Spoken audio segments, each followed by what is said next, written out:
बाबा जी और हुजूर जी की प्यारी साध संगत जी, राधा स्वामी जी।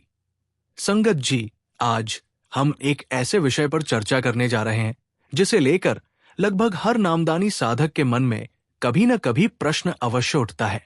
जब भी भजन और सिमरन की बात होती है तो अक्सर बड़े महापुरुष और पुराने साधक ये सलाह देते हैं कि भजन के समय चेहरा ढककर बैठना चाहिए। बहुत से लोग इस बात को केवल एक परंपरा समझते हैं, कुछ लोग इसे केवल एक साधारण नियम मानते हैं और कुछ लोग सोचते हैं कि यदि चेहरा न भी ढका जाए तो क्या अंतर पड़ता है। लेकिन संत महापुरुष इस विषय को केवल बाहरी नियम के रूप में नहीं देखते। हुजूर जी फरमाते थे कि भजन के समय चेहरा ढकने के पीछे एक बहुत गहरा आध्यात्मिक उद्देश्य है। यदि साधक इस उद्देश्य को समझ ले तो उसका भजन पहले की तुलना में अधिक स्थिर, अधिक शांत और अधिक एकाग्र होने लगता है। हुजूर जी कहते थे कि सबसे पहले ये समझना आवश्यक है कि भजन केवल आंखें बंद करके बैठने का नाम नहीं है। भजन आत्मा को बाहर की दुनिया से हटाकर भीतर की ओर मोड़ने का अभ्यास है।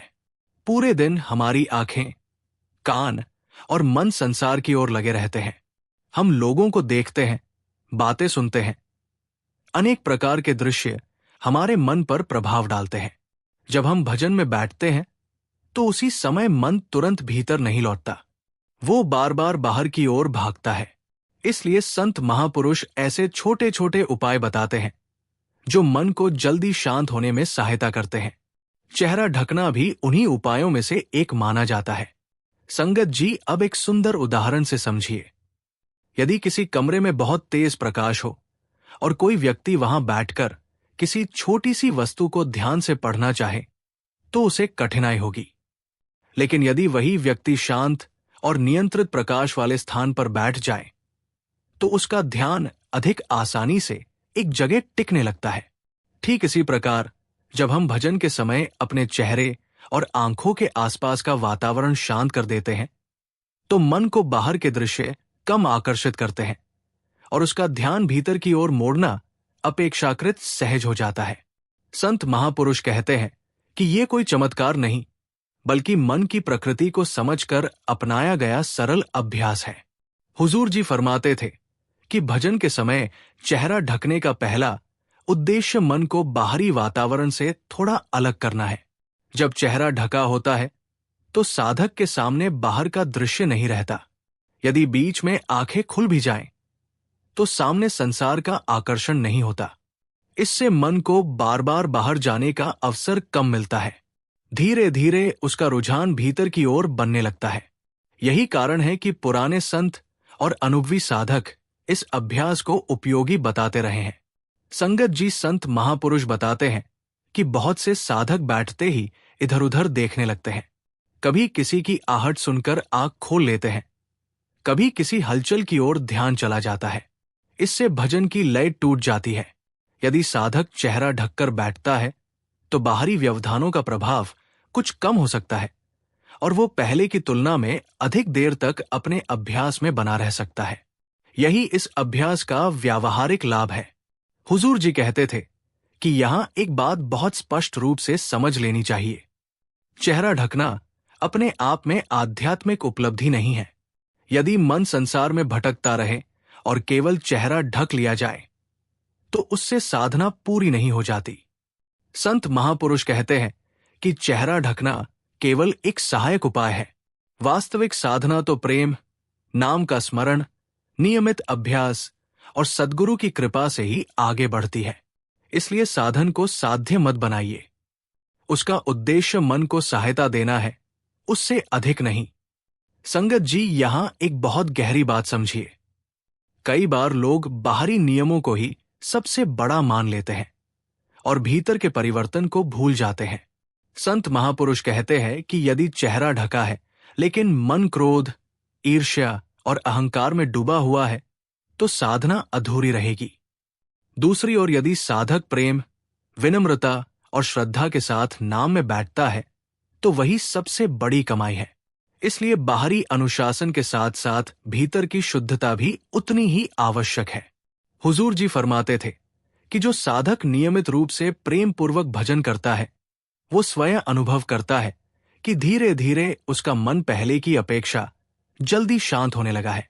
इसका कारण केवल चेहरा ढकना नहीं, बल्कि नियमित अभ्यास, सद्गुरु की कृपा और भीतर बढ़ती हुई एकाग्रता होती है। चेहरा ढकना उस प्रक्रिया को सहयोग देने वाला एक छोटा सा साधन हो सकता है, लेकिन वास्तविक शक्ति नाम में ही होती है। संगत जी, अब एक और सुंदर उदाहरण समझिए। यदि कोई किसान बीज बोने से पहले खेत को साफ कर देता है, तो बीज को बढ़ने में सहायता मिलती है। लेकिन केवल खेत साफ कर देने से फसल नहीं उगती। उसके लिए बीज, पानी, धैर्य और समय भी चाहिए। ठीक इसी प्रकार चेहरा ढकना खेत तैयार करने जैसा है, जबकि नाम का अभ्यास बीज है। यदि बीज ही न बोया जाए तो केवल तैयारी से कुछ नहीं होगा। यही संत महापुरुषों की गहरी शिक्षा है। हुजूर जी कहते थे कि इसलिए इस अभ्यास को कभी भी अंधविश्वास या केवल परंपरा समझकर मत अपनाइए, और नहीं इसे अंतिम सत्य मानिए। इसका उद्देश्य केवल इतना है कि साधक का मन कम से कम बाहरी विक्षेपों में उलझे और वो अधिक सहजता से भीतर की ओर लौट सके। यही इसकी वास्तविक उपयोगिता है। संगत जी, पिछले भाग में हमने समझा था कि भजन के समय चेहरा ढकना केवल एक परंपरा नहीं, बल्कि मन को बाहरी वातावरण से कुछ हद तक अलग करने का एक सहायक उपाय माना जाता है। हमने ये भी जाना कि वास्तविक शक्ति कपड़े में नहीं, बल्कि नाम, प्रेम, नियमित अभ्यास और सद्गुरु की कृपा में होती है। लेकिन अब हम इस विषय के दूसरे महत्वपूर्ण पहलू को समझेंगे। आखिर जब साधक चेहरा ढककर बैठता है, तो मन की एकाग्रता पर इसका क्या प्रभाव पड़ सकता है? संत महापुरुष इस विषय पर बहुत सहज भाषा में समझाते हैं। हुजूर जी फरमाते थे कि जब बाहरी विक्षेप कम होते हैं, तो मन को भीतर लौटने में पहले की अपेक्षा कुछ अधिक सुविधा मिलती है। यही कारण है कि अनुभवी साधक इस अभ्यास को उपयोगी मानते हैं। हुजूर जी कहते थे कि हमारा मन स्वभाव से ही बाहर की ओर भागने वाला है। आंखें बंद होने के बाद भी मन बाहर के दृश्यों को याद करता रहता है। कभी किसी व्यक्ति का चेहरा याद आता है, कभी किसी घटना का विचार आने लगता है, कभी भविष्य की चिंता और कभी बीते हुए समय की स्मृतियां मन को घेर लेती हैं। संत महापुरुष बताते हैं कि यदि साधक बैठने से पहले वातावरण को शांत बना ले, शरीर को स्थिर रखे और चेहरा ढककर मन को संकेत दे कि अब संसार के कार्य समाप्त हो गए हैं, तो मन धीरे धीरे भीतर की दिशा स्वीकार करने लगता है। यह परिवर्तन तुरंत नहीं होता, लेकिन नियमित अभ्यास से अवश्य होता है। संगत जी, अब एक सुंदर उदाहरण से समझिए। यदि किसी विद्यालय में परीक्षा चल रही हो और बाहर बहुत अधिक शोर हो, तो विद्यार्थियों का ध्यान बार बार भटकने लगता है। लेकिन यदि परीक्षा कक्ष शांत हो जाए, तो वही विद्यार्थी अधिक एकाग्र होकर प्रश्न हल कर पाते हैं। ठीक इसी प्रकार भजन के समय मन भी एक प्रकार की आध्यात्मिक साधना कर रहा होता है। यदि बाहरी वातावरण जितना शांत होगा, मन को उतनी ही कम बाधाएं मिलेंगी। चेहरा ढकना भी उसी शांति को बढ़ाने का एक छोटा सा माध्यम हो सकता है। हुजूर जी फरमाते थे कि चेहरा ढकने का दूसरा उद्देश्य यह है कि साधक की एकाग्रता बार बार बाहर न टूटे। कई बार आंखें अनजाने में खुल जाती है। यदि सामने कमरे की हलचल, रोशनी या कोई व्यक्ति दिखाई दे जाए, तो मन तुरंत उसी ओर चला जाता है। लेकिन जब चेहरा ढका होता है, तो ये संभावना कुछ कम हो जाती है। इससे साधक पहले की अपेक्षा अधिक देर तक नाम में टिक सकता है। संत महापुरुष कहते हैं कि ये कोई अनिवार्य नियम नहीं, बल्कि एक उपयोगी अभ्यास है। संगत जी, संत महापुरुष बताते हैं कि कई साधक ये पूछते हैं कि क्या बिना चेहरा ढके भजन नहीं हो सकता? हुजूर जी कहते थे कि भजन तो प्रेम से होता है। यदि किसी परिस्थिति में चेहरा ढकना संभव न हो, तब भी श्रद्धा और नाम का अभ्यास पूरी निष्ठा से किया जा सकता है। लेकिन जहां सुविधा हो और इससे मन को सहायता मिलती हो, वहां इसे अपनाना लाभदायक हो सकता है। इसलिए बाहरी साधन को कभी भी साधना का मूल मत समझिए।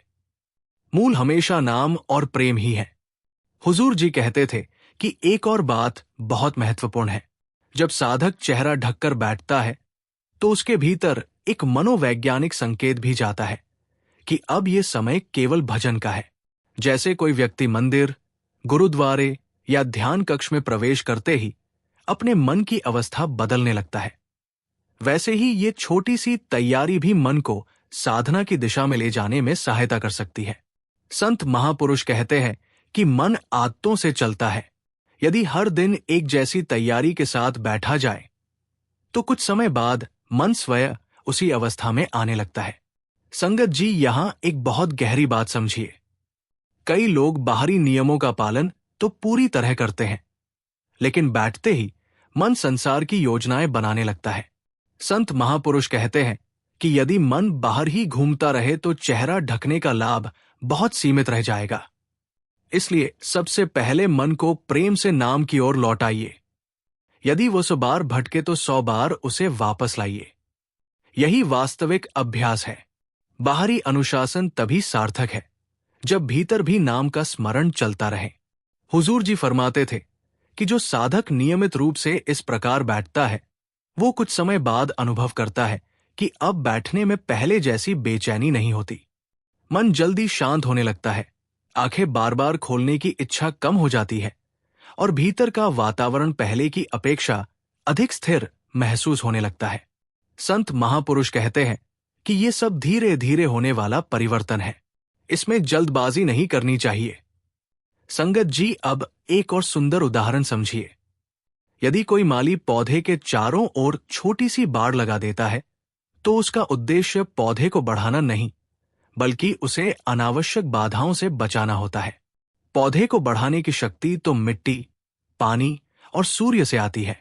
ठीक इसी प्रकार चेहरा ढकना भी एक छोटी सी सुरक्षा की तरह है, जबकि वास्तविक विकास नाम, भजन, सिमन और सद्गुरु की कृपा से ही होता है। यही संत महापुरुषों की गहरी शिक्षा है। हुजूर जी कहते थे कि इसलिए चेहरा ढकने के विषय में कभी विवाद मत कीजिए। यदि इससे आपके मन को सहायता मिलती है तो प्रेम से अपनाइए। यदि किसी परिस्थिति में यह संभव न हो तो भी निराश मत होइए।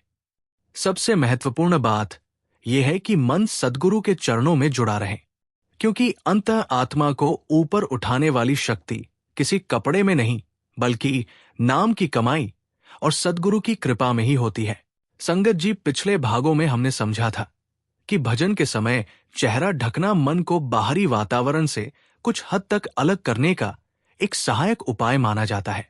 हमने ये भी जाना कि इससे एकाग्रता बढ़ाने में सहायता मिल सकती है, लेकिन वास्तविक शक्ति केवल नाम, प्रेम, नियमित अभ्यास और सद्गुरु की कृपा में ही होती है। अब हम इस विषय के तीसरे और अत्यंत महत्वपूर्ण पहलू को समझेंगे। अक्सर साधकों के मन में ये प्रश्न उठता है कि यदि चेहरा ढकना इतना उपयोगी है तो क्या केवल ऐसा करने से ही भजन सफल हो जाएगा? क्या यही सबसे बड़ा रहस्य है? हुजूर जी इस विषय पर बहुत संतुलित और स्पष्ट मार्गदर्शन देते थे। वे फरमाते थे कि किसी भी बाहरी साधन को कभी भी अंतिम साध्य नहीं बनाना चाहिए। यदि साधन ही लक्ष्य बन जाए और नाम पीछे छूट जाए तो साधना का वास्तविक उद्देश्य अधूरा रह जाता है। हुजूर जी कहते थे कि मनुष्य का मन बहुत चतुर है। कई बार वो नाम की वास्तविक मेहनत से बचने के लिए बाहरी नियमों में ही उलझ जाता है। कोई सोचता है कि यदि मैंने विशेष प्रकार का वस्त्र पहन लिया तो साधना सफल हो जाएगी। कोई मान लेता है कि यदि मैंने एक विशेष आसन अपना लिया तो सब कुछ अपने आप हो जाएगा। लेकिन संत महापुरुष समझाते हैं कि बाहरी अनुशासन उपयोगी अवश्य है, परंतु वे केवल सहायता करने वाले साधन हैं। आत्मा को ऊपर उठाने वाली शक्ति केवल नाम की कमाई, सद्गुरु की कृपा और सच्चे प्रेम में ही होती है। संगत जी, अब एक सुंदर उदाहरण से समझिए। यदि कोई किसान केवल खेत की मेड़ बनाता रहे, उसे साफ करता रहे, लेकिन उसमें कभी बीज ही न बोए तो क्या फसल उग जाएगी? बिल्कुल नहीं। खेत की तैयारी आवश्यक है, लेकिन सबसे महत्वपूर्ण बीज होता है। ठीक इसी प्रकार चेहरा ढकना, शांत स्थान पर बैठना और सही आसन अपनाना खेत तैयार करने के समान है। लेकिन यदि नाम का सच्चा स्मरण नहीं है, यदि मन बार बार संसार में ही भटक रहा है, तो केवल तैयारी से आत्मिक कमाई नहीं हो सकती। यही कारण है कि संत महापुरुष हमेशा नाम को सबसे ऊपर रखते हैं। हुजूर जी फरमाते थे कि भजन के समय चेहरा ढकने का तीसरा उद्देश्य मन को ये संकेत देना है कि अब बाहर की दुनिया से संबंध कुछ समय के लिए समाप्त करके भीतर की यात्रा करनी है। जब साधक प्रतिदिन एक ही प्रकार की तैयारी करता है तो मन धीरे धीरे उस समय को साधना के साथ जोड़ने लगता है। कुछ समय बाद जैसे ही वो बैठता है, मन स्वयं समझने लगता है कि अब संसार की बातों को छोड़कर नाम में लगना है। यही नियमितता धीरे धीरे साधना को गहरा बनाती है। संगत जी संत महापुरुष बताते हैं कि कई साधक चेहरा ढक तो लेते हैं, लेकिन बैठते ही मन व्यापार, परिवार, भविष्य, पुराने झगड़ों या अनेक प्रकार की कल्पनाओं में घूमने लगता है।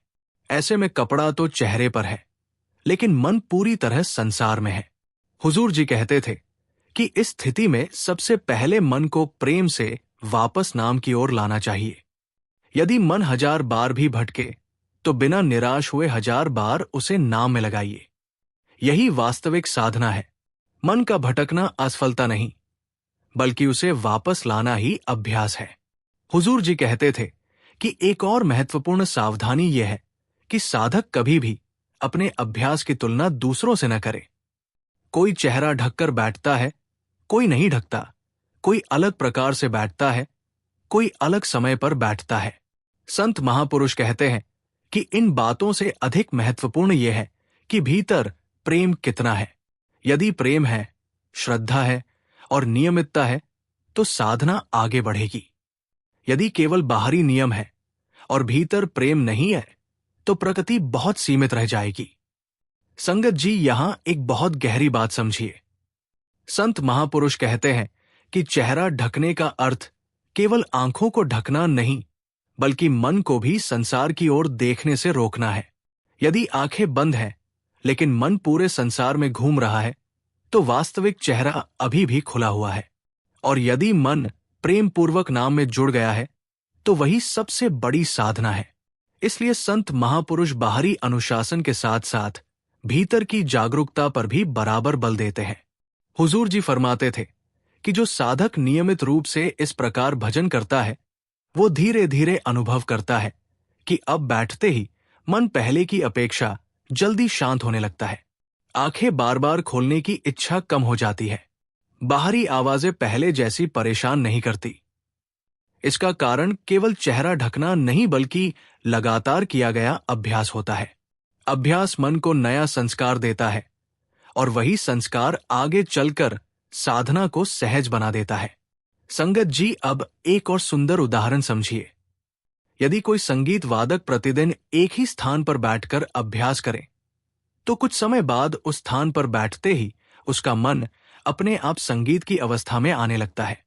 ठीक इसी प्रकार यदि साधक प्रतिदिन एक ही स्थान, एक ही समय और एक जैसी तैयारी के साथ भजन करे, तो मन भी धीरे धीरे उसी आध्यात्मिक वातावरण को स्वीकार करने लगता है।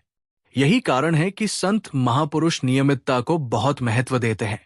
हुजूर जी कहते थे कि इसलिए चेहरा ढकने को कभी भी अंधविश्वास मत बनाइए और नहीं इसे केवल एक औपचारिक नियम समझिए।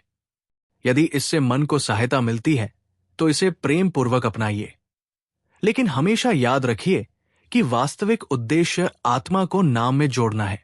कपड़ा केवल बाहर का आवरण है, जबकि नाम आत्मा का वास्तविक सहारा है। जब ये बात हृदय में उतर जाती है, तब साधना का दृष्टिकोण ही बदल जाता है। संगत जी पिछले भागों में हमने समझा था कि भजन के समय चेहरा ढकना केवल एक बाहरी परंपरा नहीं, बल्कि मन को बाहरी विक्षेपों से बचाने का एक सहायक उपाय माना जाता है। हमने ये भी जाना कि वास्तविक शक्ति कपड़े में नहीं, बल्कि नाम, प्रेम, नियमित अभ्यास और सद्गुरु की कृपा में होती है। अब हम इस विषय के चौथे और अत्यंत महत्वपूर्ण पहलू को समझेंगे। अक्सर कुछ साधक वर्षों तक भजन करते हैं, लेकिन उन्हें लगता है कि मन पहले की तरह ही भटक रहा है। वही कुछ साधक अनुभव करते हैं कि धीरे धीरे बैठते ही मन पहले से जल्दी शांत होने लगा है। हुजूर जी फरमाते थे कि इसका कारण केवल समय नहीं, बल्कि साधना की तैयारी और मन की दिशा होती है। जब साधक पूरी श्रद्धा और एकाग्रता के साथ बैठता है, तब छोटे छोटे अनुशासन भी उसकी साधना में सहायक बनने लगते हैं। हुजूर जी कहते थे कि मनुष्य का मन पांचों इंद्रियों के माध्यम से हर क्षण संसार से जुड़ा रहता है। पूरे दिन आंखें अनेक दृश्य देखती हैं, कान असंख्य आवाजें सुनते हैं और मन हर घटना को पकड़कर उसके बारे में सोचता रहता है। जब साधक भजन में बैठता है तो मन तुरंत शांत नहीं होता, क्योंकि उसकी गति अभी भी बाहर की ओर बनी रहती है। इसलिए संत महापुरुष कहते हैं कि भजन से पहले ऐसा वातावरण बनाओ जिससे मन को धीरे धीरे ये संकेत मिले कि अब संसार की ओर नहीं बल्कि भीतर की ओर जाना है। चेहरा ढकना उसी तैयारी का एक छोटा सा भाग माना जाता है। संगत जी, अब एक सुंदर उदाहरण से समझिए। यदि कोई व्यक्ति तेज धूप से भरे हुए स्थान से निकलकर किसी शांत और ठंडी छांव में बैठ जाए, तो कुछ समय बाद उसका शरीर और मन दोनों सहज होने लगते हैं। ठीक इसी प्रकार जब साधक भजन के समय अपने आसपास का वातावरण शांत रखता है, आंखों को बाहरी दृश्यों से अलग करता है और प्रेम से नाम का स्मरण शुरू करता है, तो मन भी धीरे धीरे शांत वातावरण को स्वीकार करने लगता है। संत महापुरुष कहते हैं कि यही शांत वातावरण आगे चलकर भीतर की शांति का आधार बनता है। हुजूर जी फरमाते थे कि भजन के समय चेहरा ढकने का चौथा लाभ यह है कि साधक का ध्यान बार बार बाहरी हलचल की ओर नहीं जाता और वो भीतर टिकने का अभ्यास अधिक सहजता से कर पाता है। यदि कभी बाहर कोई हलचल हो जाए, कोई व्यक्ति आ जाए या कमरे में रोशनी बदल जाए, तो चेहरा ढका होने के कारण उसका प्रभाव कुछ कम हो सकता है। इससे साधक का अभ्यास बीच में टूटने से बच सकता है। लेकिन संत महापुरुष तुरंत ये भी जोड़ते थे कि यदि मन स्वयं ही संसार में घूम रहा हो, तो बाहरी आवरण अकेला कुछ नहीं कर सकता। इसलिए सबसे बड़ा कार्य मन को प्रेम से नाम में लगाना ही है। संगत जी, संत महापुरुष बताते हैं कि धीरे धीरे जब साधक नियमित अभ्यास करता है, तो उसे एक और परिवर्तन अनुभव होने लगता है। पहले जहां बैठते ही बेचैनी होती थी, अब वही बेचैनी कम होने लगती है।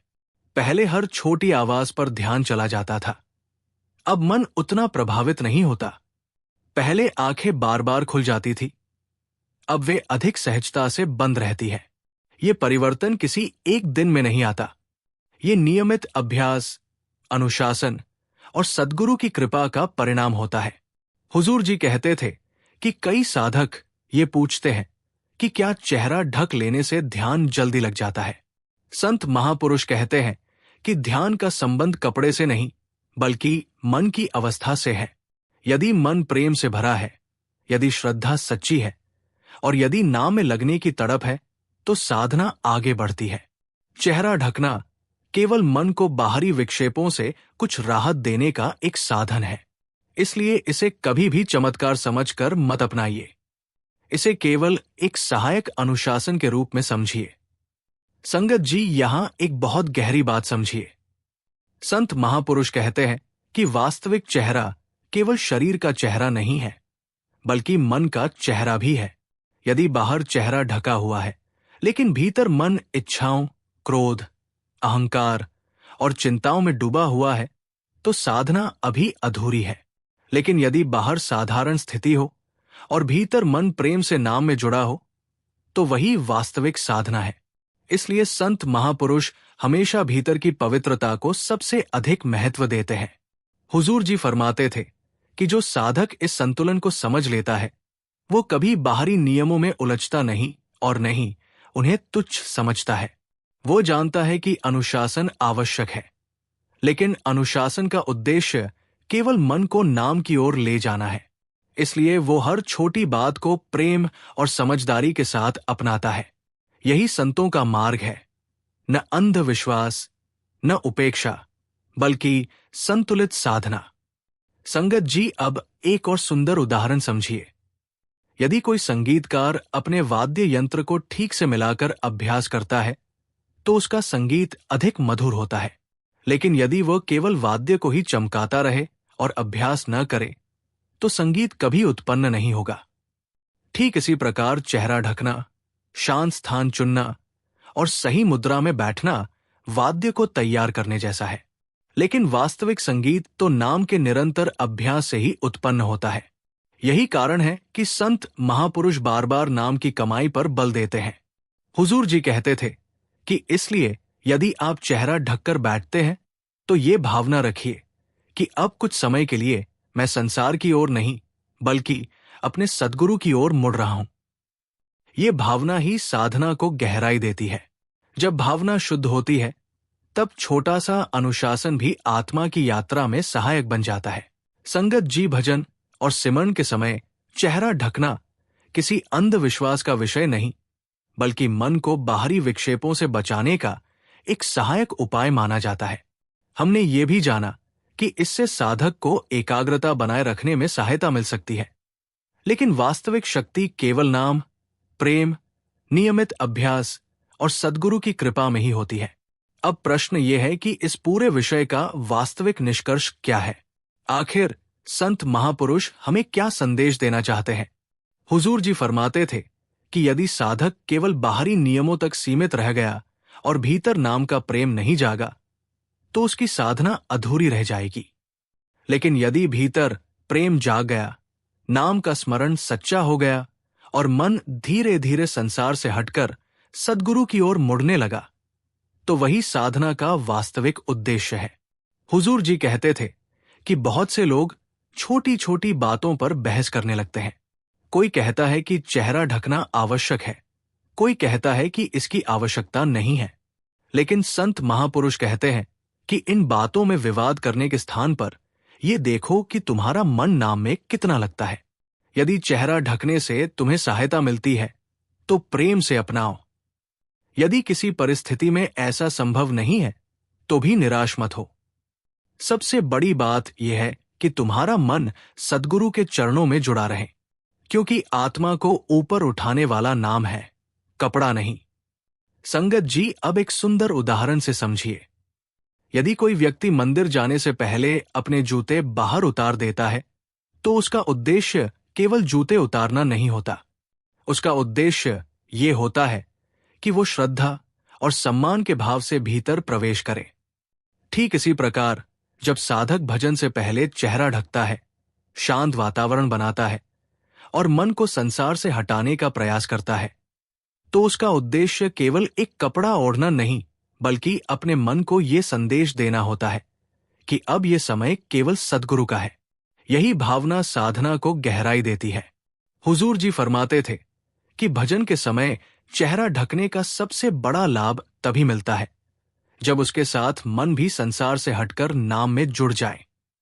यदि चेहरा ढका है लेकिन मन व्यापार, परिवार, इच्छाओं और चिंताओं में घूम रहा है तो साधना का वास्तविक लाभ नहीं मिल पाएगा। लेकिन यदि मन प्रेम से नाम में लगा है तो साधक धीरे धीरे भीतर ऐसी शांति का अनुभव करने लगता है जिसे शब्दों में व्यक्त करना कठिन है। यही कारण है कि संत महापुरुष हमेशा कहते हैं कि बाहरी अनुशासन और भीतर की श्रद्धा दोनों का संतुलन आवश्यक है। संगत जी संत महापुरुष बताते हैं कि साधना में सबसे बड़ा परिवर्तन बाहर नहीं बल्कि भीतर दिखाई देता है। यदि भजन के बाद आपका स्वभाव पहले से अधिक शांत हो रहा है, यदि आपकी वाणी मधुर हो रही है, यदि क्रोध कम हो रहा है, यदि दूसरों के प्रति करुणा बढ़ रही है और यदि सद्गुरु का स्मरण दिन भर सहज होने लगा है तो समझो कि भजन सही दिशा में आगे बढ़ रहा है। यही वास्तविक कमाई है। केवल चेहरा ढक लेना या किसी विशेष नियम का पालन करना पर्याप्त नहीं है जब तक उसका प्रभाव जीवन में दिखाई न दे। हुजूर जी कहते थे कि कई साधक वर्षों तक भजन करते हैं लेकिन जल्दी परिणाम चाहते हैं। संत महापुरुष कहते हैं कि आध्यात्मिक मार्ग खेती की तरह है। किसान बीज बोने के अगले दिन फसल नहीं मांगता, वो प्रतिदिन सेवा करता है, पानी देता है, धैर्य रखता है और विश्वास बनाए रखता है। उसी प्रकार साधक को भी प्रतिदिन प्रेम से बैठना चाहिए, चाहे अनुभव हो या ना हो, मन लगे या न लगे। नियमितता कभी नहीं छोड़नी चाहिए, क्योंकि नाम की कमाई धीरे धीरे भीतर जमा होती रहती है। संगत जी यहां एक बहुत गहरी बात समझिए। संत महापुरुष कहते हैं कि भजन का सबसे बड़ा उद्देश्य केवल ध्यान लगाना नहीं, बल्कि स्वयं को बदलना है। यदि साधना के कारण आपका जीवन बदल रहा है, यदि आपके भीतर विनम्रता आ रही है, यदि सेवा का भाव बढ़ रहा है और यदि अहंकार कम हो रहा है, तो यही सबसे बड़ा प्रमाण है कि नाम भीतर कार्य कर रहा है। इसलिए हमेशा जीवन के परिवर्तन को देखिए, केवल अनुभवों को नहीं। हुजूर जी फरमाते थे कि जो साधक इस संतुलन को समझ लेता है, वो कभी बाहरी नियमों का अहंकार नहीं करता और नहीं उन्हें तुच्छ समझता है। वो जानता है कि अनुशासन मन की सहायता के लिए है और नाम आत्मा की उन्नति के लिए। इसलिए वो हर नियम को प्रेम से अपनाता है, लेकिन अपना भरोसा केवल सद्गुरु और नाम पर रखता है। यही संतों का सरल और सुरक्षित मार्ग है। संगत जी, अब एक अंतिम उदाहरण समझिए। यदि कोई नाव नदी पार करने के लिए हो, तो उसका उद्देश्य यात्री को दूसरे किनारे तक पहुंचाना होता है। लेकिन यदि कोई व्यक्ति नाव को ही मंजिल समझकर उसी में बैठा रह जाए, तो वो कभी किनारे तक नहीं पहुंचेगा। ठीक इसी प्रकार चेहरा ढकना, शांत स्थान चुनना और अन्य अनुशासन नाव की तरह है। उनका उद्देश्य आत्मा को नाम में स्थिर होने में सहायता देना है, लेकिन वास्तविक मंजिल तो सद्गुरु का स्मरण, प्रेम और भीतर की साधना है। इसलिए साधन का सम्मान कीजिए, लेकिन मंजिल को कभी मत भूलिए। हुजूर जी कहते थे कि इस पूरे विषय का सार केवल इतना है कि भजन करते समय यदि चेहरा ढकने से मन को एकाग्रता मिलती है, तो ये एक अच्छा सहायक उपाय है। लेकिन भजन की सफलता का आधार केवल सद्गुरु का नाम, सच्चा प्रेम, नियमित अभ्यास, विनम्रता और उनकी कृपा है। जब ये बात हृदय में उतर जाती है, तब साधना केवल एक नियम नहीं रहती, बल्कि आत्मा की सबसे बड़ी आवश्यकता बन जाती है। वहीं से भीतर की यात्रा प्रारंभ होती है, वहीं से मन शांत होने लगता है और वहीं से आत्मा धीरे धीरे अपने वास्तविक घर की ओर बढ़ने लगती है। संगत जी, अंत में यही प्रार्थना है कि हम सभी को ऐसा निर्मल मन, ऐसी अटूट श्रद्धा और ऐसी नियमित साधना प्राप्त हो कि हमारा प्रत्येक भजन केवल बाहरी क्रिया न रह जाए, बल्कि आत्मा और सद्गुरु के बीच प्रेमपूर्ण मिलन का माध्यम बन जाए। यही संत महापुरुषों का संदेश है, यही नाम की सबसे बड़ी महिमा है और यही वो सरल मार्ग है जो अंततः आत्मा को उसके वास्तविक घर तक पहुंचाता है। राधा स्वामी जी।